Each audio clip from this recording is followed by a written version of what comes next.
May mga taong attracted makipagrelasyon sa mga taong feeling nila ay broken. Ang tawag sa kanila ay fixers. Gusto nila yung idea na they are needed to fix their partners. The more na umaasa sa kanila ang partner nila, the more nakakadagdag yun ng purpose sa kanila na ituloy ang relasyon. Kasi alam nilang umaasa sa kanila ang partner nila. Kaya kapag nakitaan na nila ng independence yung partner nila, o kaya naramdaman nilang hindi na sila kailangan kasi yung partner nila ay na-fix na, nawawala na sila ng purpose, and eventually nawawala na sila ng attraction. Hindi pwedeng pareho kayong fixer sa relasyon, di nag-clash kayo.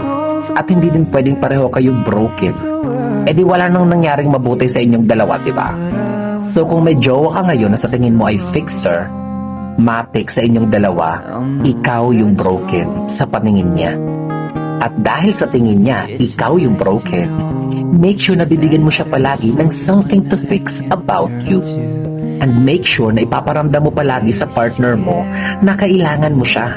Kasi nga, sa tingin niya, ikaw yung broken at siya yung fixer.